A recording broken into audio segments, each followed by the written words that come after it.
Salat tahajud, seperti kami sampaikan di pertemuan lalu, adalah salat yang sangat penting. Ingat, kalau di pertemuan lalu kami sampaikan 4 keutamaan tahajud, hari ini saya tambahkan 2 dan 3 yang lain langsung dari Al-Quran. Ya, kemarin saya sampaikan 4 hal. 1, masih ingat Quran surah ke-17 ayat 79 sampai dengan 81 itu.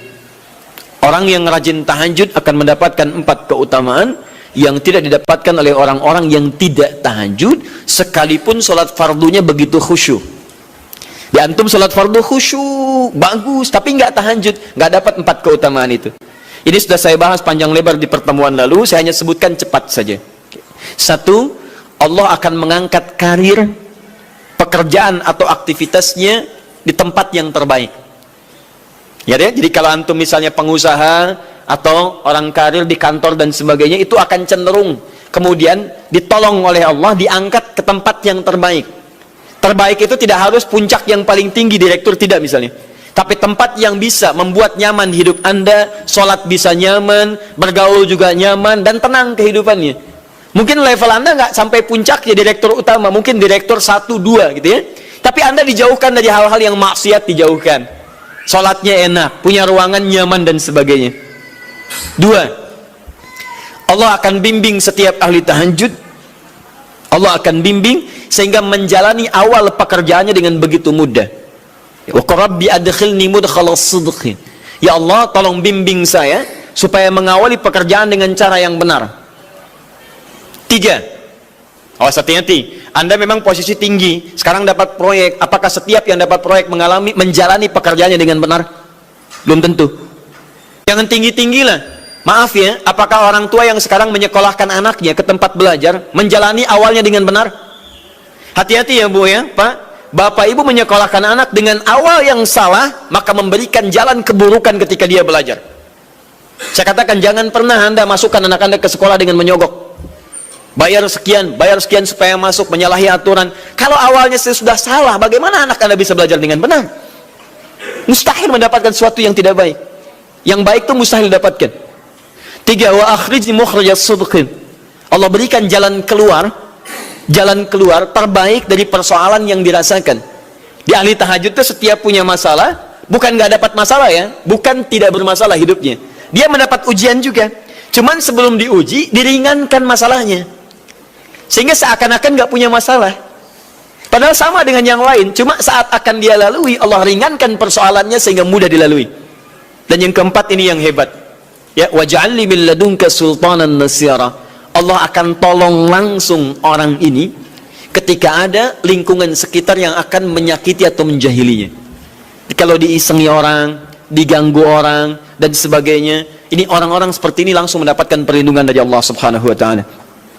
Ada satu kali, ini kisah nyata, seorang saleh ahli tahajud, sampai saking ahli tahajudnya tidak ingin meninggalkan kebiasaan ini. Ini sangat nyata kisahnya dan tidak mengarang. Satu kali Pak, kemudian malam-malam dia perjalanan dengan rombongan.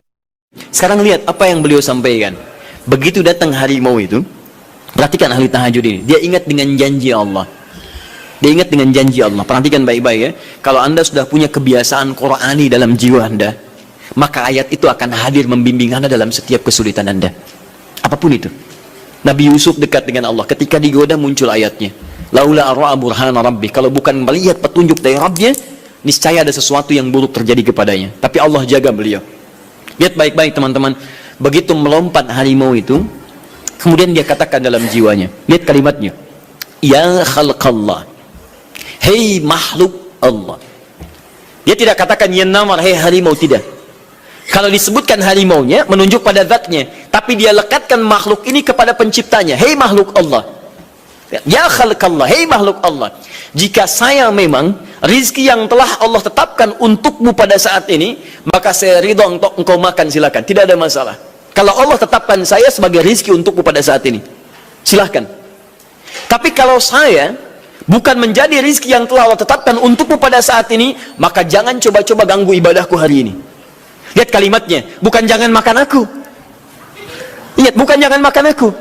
Jangan coba-coba ganggu ibadahku saat ini, atau aku akan mohonkan pada Allah penciptamu untuk menghancurkan engkau saat ini juga. Perhatikan, dia minta jangan ganggu tahajudnya, bukan jangan makan dirinya. Apa yang terjadi ketika dikaitkan dengan ayat perlindungan tentang tahajudnya, maka tiba-tiba harimau ini pergi meninggalkannya, mengaum sekali langsung pergi. Anda bisa bayangkan, bisa nggak malam-malam begitu Anda sholat, tiba-tiba ada nyamuk misalnya, kan banyak tuh, begitu Anda mulai disengat oleh nyamuk, diambil, Anda katakan, hei nyamuk, kalau ini memang rizki yang telah Allah tetapkan untukmu saat ini, sedot sebanyak-banyaknya, saya ikhlas. Tapi kalau bukan, jangan coba-coba ganggu saya. Atau saya mohonkan kepada Allah pencipta untuk menghancurkan kau saat ini juga. Masya Allah. Kira-kira apa reaksi nyamuk? Makin banyak kayaknya. Coba cek. Berarti chemistry-nya harus lebih dibangun lagi. Tingkatkan. Itu waj'alni min ladunka sultanan nasira. Nah, maka teman-teman sekalian, dari 4 ini, kemudian Nabi menguatkan tentang itu sampai muncul ayat-ayat khusus dari Al-Quran untuk memberikan jaminan-jaminan. Ini tambahannya. Yang kelima, ini yang belum saya sampaikan pertemuan lalu. Kelima, salat tahajud itu adalah kebiasaan ahli surga saat di dunia. Jadi kalau Anda ingin melihat ahli surga yang hadir di dunia, salah satunya lihat kebiasaan salat malamnya. Bukan nonton bola. Dan tidak dikalahkan oleh bola. Dia nggak peduli mau Kroasia menang 2-1 lawan Inggris, dia nggak peduli. Ya, mau Prancis menang 1-0 lawan Belgia, dia nggak peduli. Pokoknya terserah, yang penting juaranya Prancis misalnya gitu kan. Tidak. Dia nggak peduli, mau siapapun nggak ada masalah. Dan tidak dikalahkan. Jadi kalau Anda ingin melihat kebiasaan ahli surga saat di dunia, lihat kebiasaan malamnya. Kalau dia bangun dan mengalahkan semua kebiasaan malam ahli dunia, maka itulah ahli surga. Salah satu kebiasaannya. Ya, kalau nanti turunan dari tahajudnya muncul, nanti saya terangkan. Yang berhasil tahajud, ciri-cirinya begini. Jadi jangan dilihat setiap yang malam sholat, itu disebut ahli tahajud. Belum tentu, ada ciri-cirinya. Tapi ciri yang pertama, yang melekat kuat, kelihatan nampak, pertama adalah ciri ahli surga, dia memiliki kecenderungan untuk sering bangun malam. Dalilnya Quran surah ke-51 ayat 15 sampai dengan ayat ke-17-nya. Innal muttaqina fi jannatin wa 'uyun, sungguh di antara orang takwa itu nanti akan ada yang mendapatkan hadiah taman surga. Apa keistimewaannya? Akhidhina ma atahum rabbuhum innahum kanu qabla dzalika muhsinin. Sungguh kebiasaan mereka itu saat di surga, keutamaan surga, taman surga ini, mereka akan langsung mendapatkan semua kenikmatannya dari Allah langsung. Kalau surga lain diberikan lewildanun mukhalladun, pelayan surga. Di kalau antum ikhwan oleh bidadari surga, yang akhwat oleh pangeran-pangeran surga. Ganteng cantiknya nggak usah dibayangkan, tak terlukiskan. Ada hurun in, ada seperti mutiara, ada seperti berlian, oh indah sekali. Dan kata Nabi, mala ainan ra'at wala udhunun sami'at wala khatara ala qalbi bashar. Ya, gak pernah dilihat di bumi. Dia mengantarkan bi aqwabi wa abariqa wa ka'sin min ma'in, bawa gelas-gelas yang berleburan mutiara, emas dan sebagainya. Gak seperti ini, gak ada merek Akhir TV di sana nanti. Ya, semuanya indah. Tapi gak terbayang. Tapi taman surga tidak. Allah langsung yang berikan tanpa perantara. Kun fayakun. Gak usah dibayangkan, laisa kamitslihi syai'. Ada seketika. Tapi yang hebat, apa kebiasaan ini? Kata Al-Quran langsung, ini Allah yang mempersaksikan. Innahum kanu qabla dzalika muhsinin, mereka itu ahli ihsan saat di dunia. Ayat 17-nya, kanu qalila minal laili ma yahja'un. Mereka itu malamnya sedikit tidurnya. Jadi punya kebiasaan bangun malam. Jadi kalau Anda, ini cara memahami ayat itu begini. Cara memahami ayat seperti ini, jangan mencari orang lain. Anda sendiri yang menjadi bagian dari ayat itu. Jadi itu diinformasikan pada kita sebagai tawaran, kita mau nggak berniaga dengan ayat itu? Mau nggak menjadi bagian dari ahli surga itu? Jadi jangan sibuk mencari kebiasaan orang. Kenapa Anda tidak membiasakan diri jadi bagiannya? Ya, jadi coba cek dari keluarga. Ada nggak sudah jadi bagian dari ahli surga di keluarga Anda? Sekarang pulang ke rumah, coba lihat dari sekian orang yang ada di rumah berapa yang bangun? Mula-mula cuma 2 orang menikah suami istri belum bangun. Allah kirimkan anak belum bangun. Sudah ada cucu belum bangun. 10 orang di rumah nggak ada yang bangun. Masa satu pun nggak ada yang jadi ahli surga? Hai, coba. Makanya karena saking tingginya ayat ini, Nabi sampai membangunkan istrinya, membangunkan menantunya, membangunkan anaknya Fatimah Az-Zahra, menantunya Ali bin Abi Thalib. Dibangunkan oleh beliau, ayo bangun, bangun, bangun. Saking inginnya keluarga Nabi terpancar cahaya surga sejak mulai di dunianya. Teman-teman pulang ke rumah ya, coba lihat tuh. Anak-anak yang di pesantren kalau pulang dan sebagainya, malam bangun nggak dia? Coba biasakan, bangun, bangun, bangun, dan Anda akan rasakan hal yang sangat berbeda. 2, tadi tambah 1 ya, berarti 5. Sekarang yang ke-6, orang-orang yang rajin bangun malam itu orang-orang yang mendapatkan pujian langsung dari Allah Subhanahu wa ta'ala. Jadi kalau Anda ingin melihat orang yang dipuji Allah, itu lihat orang yang sering bangun malam, tahajud. Di antara dalilnya, Quran surah ke-32 ayat ke-16.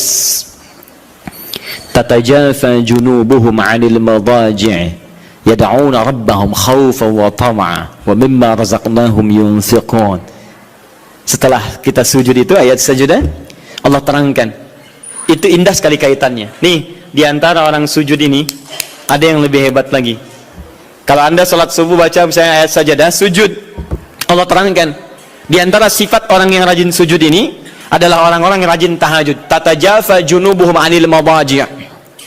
Mereka sering menghindari tempat tidur di malam harinya. Maksudnya apa? Rajin tahajudnya. Ada orang-orang yang dipuji oleh Allah Subhanahu wa ta'ala karena kebiasaan malamnya dia menghindarkan diri dari tempat tidur. Maksudnya bukan nggak tidur, ya, rajin bangun malamnya, rajin bangun malam. Bapak Ibu kurang apa lagi ya? Kalau ada orang dipuji misalnya saat di dunia, presiden memuji seseorang, artinya presiden menyukai dia. Artinya presiden menjamin kemudahan baginya. Kalau ada orang yang dipuji Allah, artinya Allah mencintai dia dan menjamin kemudahan dalam kehidupannya. Maka dekati orang-orang seperti ini. Saya sarankan kalau antum punya teman, ikhwan sekalian, sedang mabit misalnya atau tugas dinas keluar, tiba-tiba tengah malam di hotel dia bangun sholat, itu teman terbaik Anda. Saya katakan pada Anda, tandai orang ini dan dekati dia saat di kantor. Bangun ukhuwah dengannya, persahabatan dengannya. Maka ketika Anda mendekati orang-orang yang dipuji oleh Allah, maka Anda pun akan kedapatan bagian dari pujiannya. Karena mustahil orang yang dijaga oleh Allah mengajak Anda pada maksiat, itu mustahil. Mustahil. Sama teman-teman yang masih di kampus, kalau malam-malam misalnya di asrama atau pulang, tiba-tiba ada orang-orang yang kelihatan sholat malam, dekati orang ini. Jadilah bagian dari sahabatnya. Dan dengan itu saya ajak, coba cek pasangan hidup Anda. Jangan-jangan selama ini Anda berdua belum mendapati sesuatu yang terbaik. Kalau ibu ingin suaminya dipuji oleh Allah Subhanahu wa ta'ala, maka bangunkan malamnya supaya dia sholat. Kalau istri Anda ingin dipuji oleh Allah Subhanahu wa ta'ala, bangunkan malamnya supaya dia sholat. Dan kalau bisa keduanya kompak.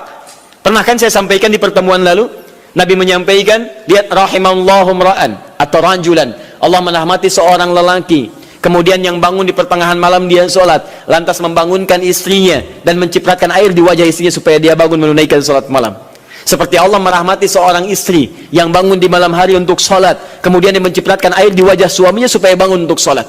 Saking tingginya mendapatkan pujian Allah, sampai kata Nabi SAW, ayo bangunkan istrimu sekalipun kau cipratkan air di wajahnya.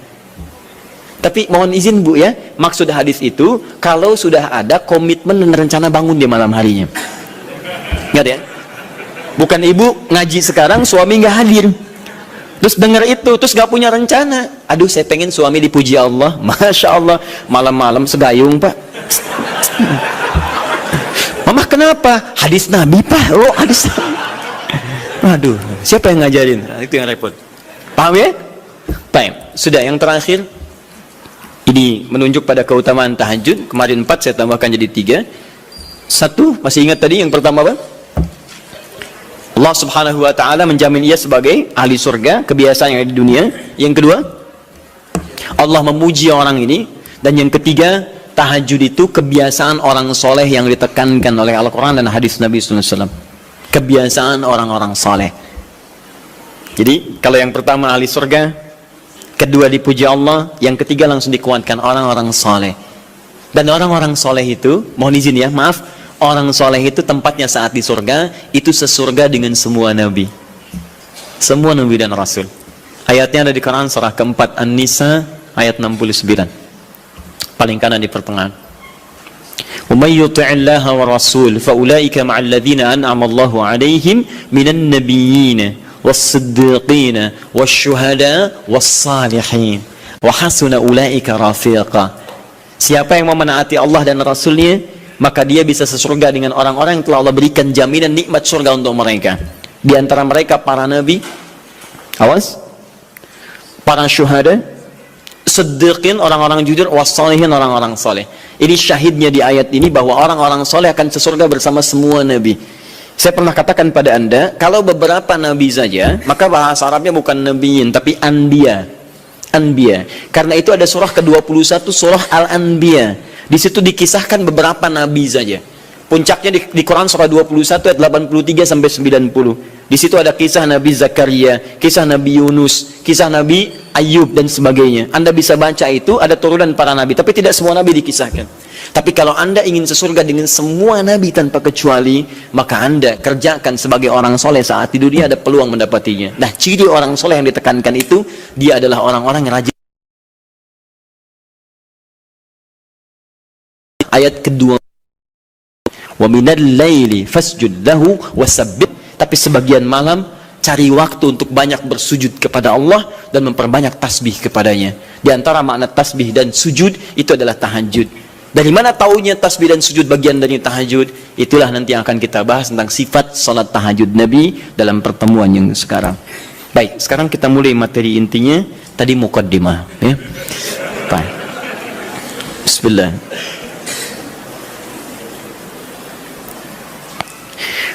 Bismillahirrahmanirrahim. Di pertemuan lalu kita telah bahas tentang jumlah rakaat salat malam. Kemudian di antara rakaat itu kita diberikan pilihan mana yang mau dipilih, silahkan, tidak ada masalah. Mau 11, mau 23, bahkan lebih daripada itu. Sekarang setelah diketahui jumlah rakaatnya, bagaimana cara menunaikannya? Baik. Hadis pertama, Abu Daud, nomor hadis 1369.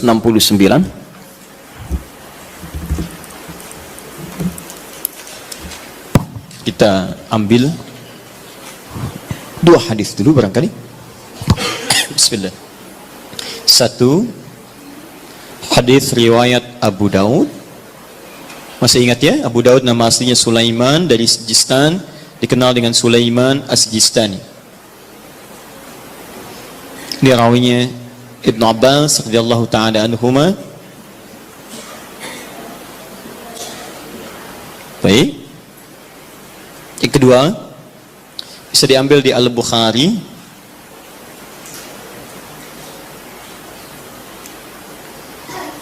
Nomor hadis dari 2008 bisa sampai 2012. Saya kasih jeda ke sini ke 2010-nya. Ini kebiasaan dengan Sayyidah Aisyah, ke sini dengan Sayyidina Umar bin Khattab radhiyallahu taala anhu. Tiga, bisa diambil hadis riwayat Muslim. Nomor hadis 763. Kita ambil tiga dulu karena waktu kita agak terbatas hari ini.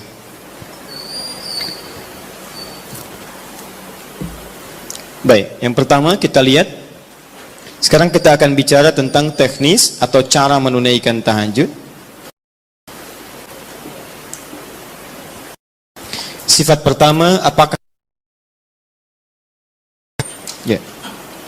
tahajud ditunaikan sendirian atau bagaimana bacaan tahajud Nabi sampai dengan kesalam. Ya, kita mulai bagian pertama. Bismillahirrahmanirrahim, tentang persoalan apakah salat tahajud ditunaikan sendiri atau berjamaah. Kita ambil hadis pertama di Abu Daud nomor hadis 1369. Hadis ini telah kami kopikan tentang dari awal pembahasan dan alhamdulillah saya hakul yakin sudah dibagikan, ya. Mungkin sebagian yang datang pada kesempatan ini ada yang belum mendapatinya. Mudah-mudahan nanti kita tampilkan kembali untuk bisa dipahami dengan baik. Singkatnya adalah ketika Nabi SAW menginap di rumah istri beliau Sayyidah Maimunah, kemudian Ibnu Abbas radhiyallahu taala anhuma juga ingin menginap di rumah Sayyidah Maimunah. Setelah itu tujuannya untuk mengetahui kebiasaan Nabi. Ini Bapak Ibu, maaf ya, kalau saya harus sampaikan permohonan maaf di awal, kebanyakan orang belajar hadis itu seringkali melewati muqaddimahnya, pengantar hadisnya. Hanya langsung ingin tahu poin-poinnya aja isinya seperti apa. Padahal pengantar hadis itu memberikan inspirasi pada kita membentuk karakteristik seperti orang-orang baik di masa lalu. Jadi saya sarankan kepada Anda, kalau Anda belajar hadis, kemudian ingin Anda bahas, ada dua hal penting di hadis itu. Satu sanad, dua matan. Sanad itu adalah singkatnya silsilah periwayat hadis yang meriwayatkan hadis itu sampai pada kita. Siapa yang meriwayatkan hadisnya? Pelajari kenapa dia bisa meriwayatkan hadis, apa kebiasaannya. Yang kedua, matan. Matan itu isi hadisnya. Nah, sekarang lihat baik-baik ya. Ibnu Abbas ini yang meriwayatkan hadis kita ini, yang sampai kepada kita. Siapa Ibnu Abbas ini? Ini masih kecil anaknya. Ya, anaknya Abbas. Abbas punya dua anak laki-laki, satu Fudail, kedua Abdullah. Abdullah ini ketika dilahirkan, suasananya lahir tumbuh di akhir-akhir kehidupan Nabi SAW. Jadi masih kecil. Nabi meninggal dunia wafat, usianya masih 13-14 tahun. Tapi ingat betul, Abdullah kecil ini diinvestasikan oleh orang tuanya untuk belajar pengetahuan dari Nabi SAW. Di Abbas ini visinya dalam, beliau itu pengusaha Pak. Pengusaha, sebelum masuk Islam itu ahli riba, rentenir pada saat itu. Bahkan riba yang dibebaskan pertama kali, ayat riba yang turun untuk membebaskan ribanya Abbas. Dibebaskan, begitu keluar dari jerat-jerat yang buruk itu, usahanya meningkat jadi kaya. Tapi hebatnya, status kekayaannya tidak melunturkan visi hidupnya untuk mendekatkan anaknya dekat dengan Nabi SAW. Jadi tidak menghalangi Anda boleh jadi direktur apapun silahkan. Direktur A, direktur B, pengusaha A, pengusaha B, nggak jadi masalah. Tapi masa iya sih dari sekian anak Anda nggak ada yang hafal Quran? Anda harus punya cita-cita. Ini saya bekerja di sini, saya belum hafal Quran, tapi anak saya dia mesti hafal. Anak Anda kan yang pertama ini penghafal Quran, yang kedua ahli hadis, ketiga ahli tafsir, keempat ahli fiqih. Allahu Akbar. Begitu Anda mendapatkan kesulitan di rumah tentang hal tertentu, anak Anda solusinya di situ. Begitu mendapatkan masalah, kakak sini, apa ayatnya? Oh ini ayah, bla bla bla bla bla. Selesai. Masya Allah. Adik, hadis siapa yang menguatkan ini? Ini ayah. Anbada kalau Rasulullah. Selesai. Apa hukum fikihnya? Ini ayah. Masya Allah. Apa turunan tafsirnya? Ini abi. Masya Allah. Sudah. Ustadz nggak laku. Nggak lengkap di rumah. Ya.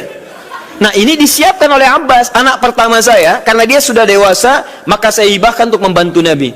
Makanya banyak kisah tentang sirah Nabawiyah wafatnya Nabi, itu hanya berhenti wafat di pangkuan Sayyidah Aisyah. Berwudu, sholat, di pangkuan Sayyidah Aisyah wafat. Tapi siapakah yang membawakan air wudunya? Fudail, kakaknya Abdullah. Beliau yang bawakan air wudunya. Berwudu Nabi kemudian dengan bejana itu. Dan itu sampai berkhidmat pada Rasulullah sampai di akhir hidupnya. Tapi yang kecil ini langsung dihadirkan nuansa cinta kepada Nabi untuk mempelajari bagian kesolehan dan pengetahuannya. Ini tandanya seperti ini. Maksudnya adalah, kata para ulama hadis, jika Anda memiliki anak-anak yang serupa, laki-laki atau yang sebagainya, kemudian menemukan orang-orang soleh sekitaran Anda, maka dekatkan anak itu kepada dirinya atau majlisnya. Hadirkan. Kami dulu waktu belajar terbiasa, di mana ada syekh, kita lazimi syekh itu. Sekalipun kami jadi pembantunya. Itu biasa. Bawakan tasnya. Begitu bawakan tas, di jalan kita tanya masalah hukum dan sebagainya. Kadang kami gorengkan makanan untuknya. Begitu digorengkan, selesai dihidangkan, itulah yang hadir dari lisan beliau. Kalau Rasulullah SAW, Rasulullah SAW bersabda, jika kamu menghidangkan makanan begini, wah datang kepada kita tuh. Diindah, jadi niat kita itu untuk belajar. Sama, ya dulu Ja'far As-Shadiq punya pembantu. Pembantunya sampai hafal Quran. Untuk memahami akhlaknya. Sampai tahu kebiasaannya. Tahu Anda kisahnya? Satu ketika kemudian datang seorang tamu, tiba-tiba dia bawakan air, begitu bawakan air terpleset, jatuhlah kemudian air itu, gelasnya kemudian airnya tumpah mengenai jubah tuannya. Begitu terkena jubahnya, wajahnya berubah. Dia tahu, kata pembantunya, Masya Allah, ini ahli surga nih. Ahli surga itu turun ayatnya. Quran surah Ali Imran surah ketiga, ayat 133 sampai 134. Kata pembantunya, wal kadhiminal ghaidha. Ahli surga sanggup menahan marah. Kata Ja'far, saya nggak marah. Pembantunya tahu, sekarang nggak marah, tapi mungkin belum tentu memaafkan. Teruskan ayatnya, wal afina 'anin nas. Dan Allah menyukai orang-orang memberikan maaf pada orang lain. Kata Ja'far, saya maafkan. Yang hebat yang ketiga, beliau tahu Ja'far punya kebiasaan untuk sedekah. 2000 dinar selalu ada dalam kantungnya. Kata pembantunya, Allahu yuhibbul muhsinin. Dan Allah senang pada orang-orang yang berbuat baik. Kata Ja'far, dikeluarkan 2000 dinar, saya berikan, sekarang kamu bebas, gak usah jadi pembantu saya lagi. Masya Allah. Luar biasa. Dan itu kisah-kisah itu banyak teman-teman. Anda bisa gali kisah-kisah yang bisa menguatkan iman kita. Jangan cuma cari bacaan-bacaan nggak jelas tuh, ngapain main taktik tok tik tak tik tok tik tak, nggak ada kerjaan itu apa gitu. Saya aja bingung, ada orang sampai ngerjain ini, saya nggak tahu itu apa gitu ya. Cuma lihat di berita kok kenapa gitu, dan nggak ada faedahnya. Kenapa sih? Kenapa nggak cari tentang kisah-kisah soleh orang dulu, terus praktekkan di rumah, bisa menguatkan iman kita. Nah, salah satunya Ibnu Abbas. Ibnu Abbas, jadi Anda, maaf ya, kisah ini kita tarik sebagai inspirasi. Kalau Anda sudah berkeluarga, coba di antara sekian anak itu mesti disiapkan. Ini mau jadi apa, ini jadi apa. Dan ada kebanggaan di akhirat nanti. Misalnya ini nanti yang pakaikan mahkota kami di akhirat. Saat kami pulang menghadap Allah. Siapkan, semua harus hafal Quran. Semua hafal Quran. Nanti spesifikasinya, ini ahlinya qiraat, ini hadisnya dan sebagainya. Ibnu Abbas disiapkan oleh orang tuanya, maka dia melazimi Nabi SAW karena bagian dari keluarganya. Usia masih 3-4 tahun, datang ke rumah bibinya Maimunah, kemudian tidur di rumahnya dan bangun saat di pertengahan malam. Kisah bangunnya sampai dengan wudhu sudah selesai, kita akan masuk kepada fase tahajudnya. Begitu Nabi malamnya akan sholat, maka Ibnu Abbas tiba-tiba masuk ke barisan, menjadi saf bagian dari Nabi, sholatlah di belakang Nabi sebagai makmum. Lihat ya, jadi Nabi sedang sholat, saya ilustrasikan ya, misal ini sedang sholat, tiba-tiba Ibnu Abbas dari belakang ikut sholat sebagai makmum. Lantas ditarik oleh Nabi, disejajarkan oleh Nabi SAW dengan posisi beliau. Sejajar, tadinya di belakang begini, ditarik jadi sejajar begini. Paham? Disejajarkan seperti ini. Hadis ini sering digunakan dalil oleh teman-teman kita tentang kebolehan menyusun saf laki-laki dan perempuan dengan posisi sejajar bila imamnya satu dan makmumnya satu. Pernah dengar ada guru Anda mengajarkan, kalau ini posisi imam satu, maka makmumnya satu, boleh makmum dan imam posisi sejajar. Tidak ada yang lebih, baik imam maju sedikit atau makmum mundur sedikit. Tapi sejajar, persis sama semua. Pernah dengar ini? Nah, hadisnya hadis ini yang digunakan dalilnya. Apa Nabi mengajarkan tahajud? Saya mau tanya pada Anda, kalau Nabi imam, Ibnu Abbas makmum, ada dua orang, sholatnya sholat tahajud malam dilakukan, kemudian satu imam satu makmum, itu jamaah bukan? Jamaah, karena syarat sholat berjamaah minimal terdiri dari dua orang, satu imam, yang satu lagi makmum. Maka kita sepakati dulu yang pertama. Yang pertama kita sepakati, dalam hadis ini ada petunjuk atau isyarat kebolehan menunaikan tahajud dengan berjamaah. Satu,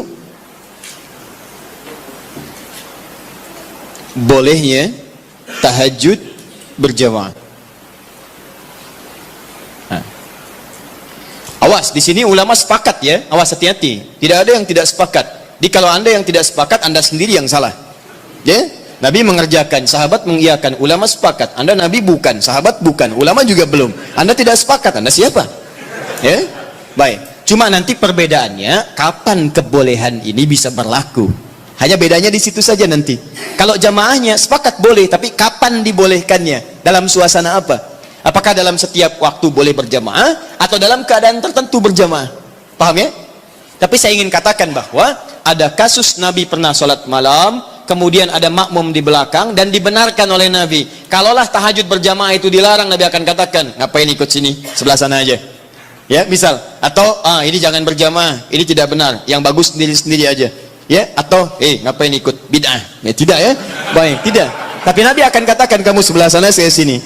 Tapi ketika Nabi tidak melarangnya, bahkan menarik dan menyejajarkan, ini menunjukkan ada kebolehan dalam sholat berjamaah yang dimaksudkan. Jelas di sini? Paham ya? Awas hati-hati, saya ingin luruskan dulu karena sebagian sahabat kita, teman-teman kita menjadikan ini sebagai dalil bolehnya satu saf sejajar, tapi tidak pernah mengungkit sholat apa itu. Di Anda kan unik, Anda mengatakan boleh sejajar saf, makmum dengan imam. Kalau imam satu, makmum satu. Tapi Anda mengatakan tahajud gak boleh berjamaah, bid'ah. Padahal yang Anda gunakan dalilnya tentang dalil tahajud. Paham ya? Nah, jadi gini, kalau Anda cenderung pada satu pendapat tidak apa-apa, tapi kita harus jujur menyampaikan informasi. Ya, jadi kalau beda dengan yang lain tidak ada masalah sepanjang ada dalil.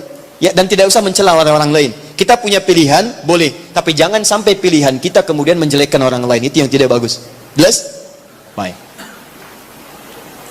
Jadi celaan tinggalkan, ibadah kerjakan. Itu yang dimaksud, ambil baiknya, tinggalkan buruknya. Dan tidak usah rame gitu kan? Nah, sini. Satu. Dalil kedua. Bismillah. Sayyidah Aisyah radhiyallahu taala anha diriwayatkan di Al-Bukhari dan nomor hadis 2008 sampai ke 2010-nya. 2012 untuk sahabat Umar bin Khattab radhiyallahu taala anhu.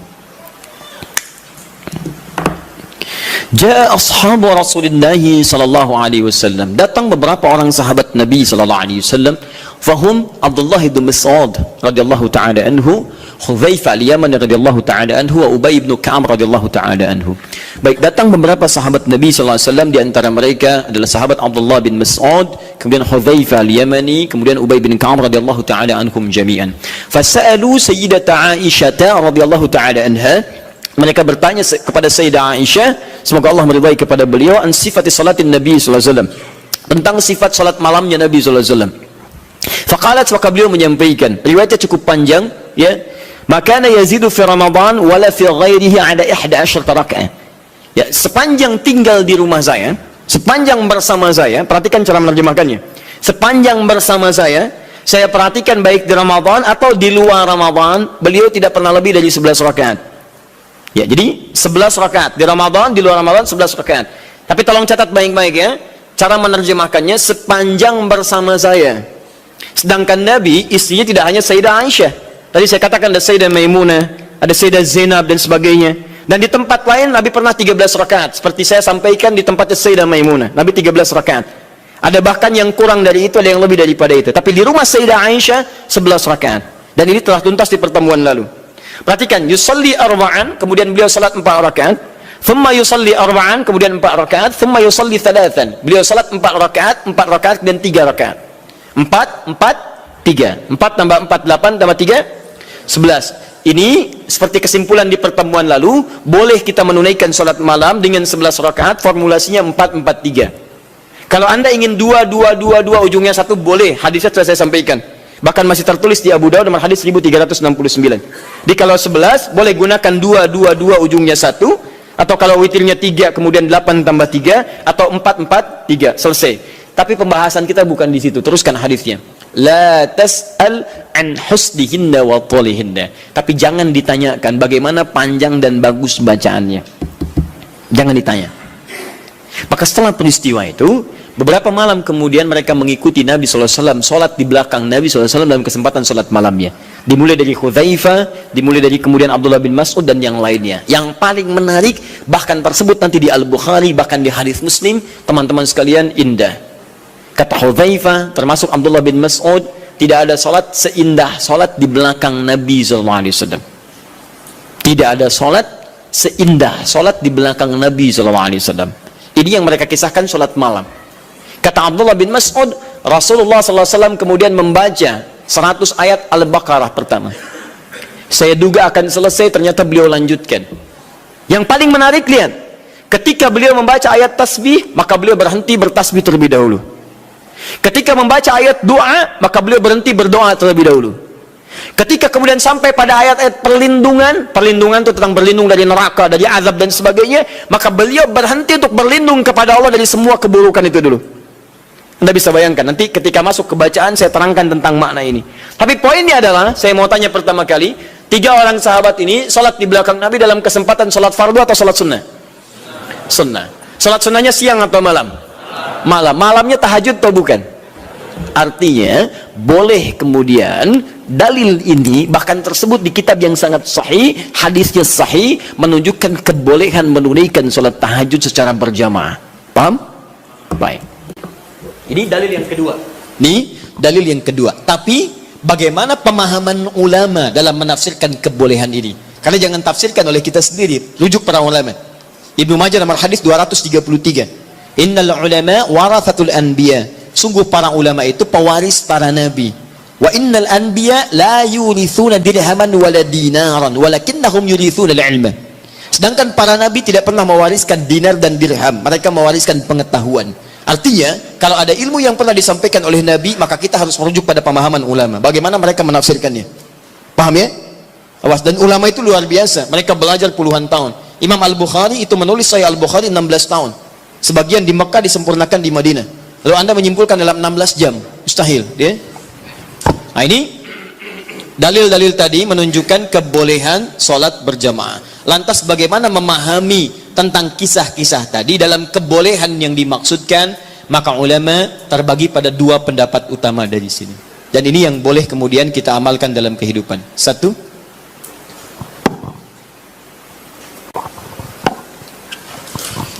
Pendapat pertama menyampaikan hadis yang menunjukkan dibenarkannya salat tahajud berjamaah dan memberikan hukum bolehnya berjamaah menunaikan tahajud, kata ulama yang pertama, menunjuk pada kondisi yang khusus. Jadi bukan kondisi biasa. Artinya jika kondisi ini ada, maka yang terbaik Anda tunaikan berjamaah.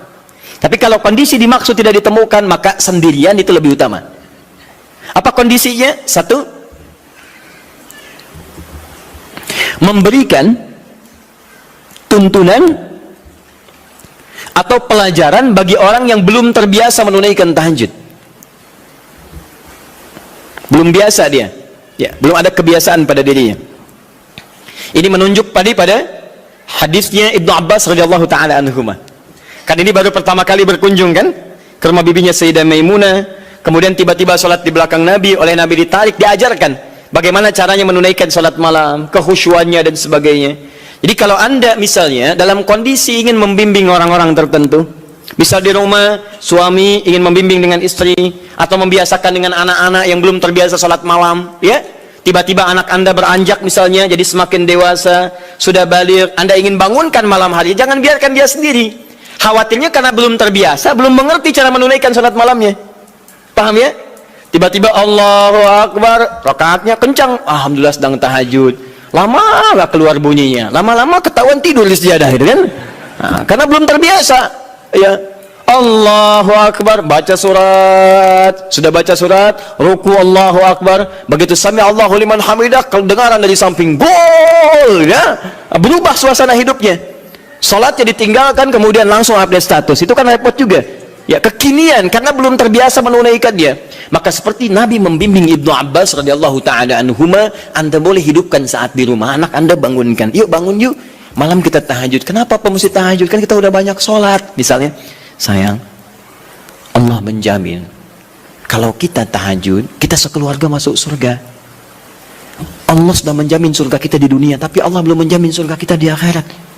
Bapak takut kalau di dunia kita bersama, di akhirat kita berpisah. Alhamdulillah, tidak ada yang bisa menyatukan kita kecuali amal soleh kita. Yuk bangun, tolong papa mama supaya memudahkan hisab saat di akhirat. Bangun. Kenapa Pak mesti bangun? Kan capek. Sayang, justru ketika kamu sholat sekarang, hidup kita besok akan dimudahkan oleh Allah. Allah sudah berjanji, kalau kita bangun malam ini, maka pekerjaan kamu besok akan mudah, sekolah kamu akan mudah, pelajaran kamu akan mudah, dan seterusnya. Maka teman-teman cari aura-aura positif untuk menghidupkan itu. Bangun malam, itu indah. Itu indah. Guru di sekolah punya program misalnya, ya, ada mabit, ada macam-macam, malamnya dibangunkan, boleh, silakan cari imam bagus, kemudian hadirkan suasana malam, sholat itu boleh, sah, nggak ada masalah. Taib. Dua, bukan dua yang bawahnya ya, dua yang masih poin satu. Jadi 1A tadi, jika ada suasana ingin membimbing kalangan tertentu atau orang-orang tertentu yang belum terbiasa menunaikan sholat malam. Dua, sudah? Dalam rangka melatih atau menghadirkan kekhusyuan, dalam rangka melatih atau menghadirkan kekhusyuan,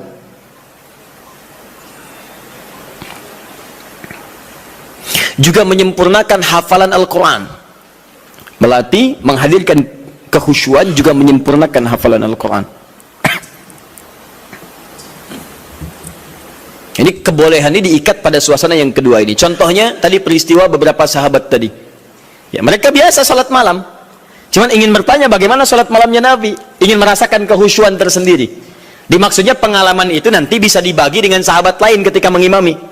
Visi sahabat begitu Pak, Bu. Di sahabat-sahabat ini kadang ngejar Nabi supaya bisa diamalkan lagi dalam kesempatan lain. Misal Mu'adz bin Jabal itu ngejar Nabi bagaimana sifat salat fardunya.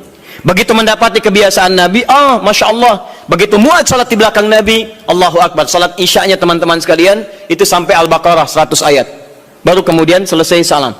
Begitu mendapatkan pengalaman itu, Mu'adz kemudian pergi ke tempat beliau jadi imam. Saat jadi imam, beliau imami persis sama dengan cara mengimami Nabi.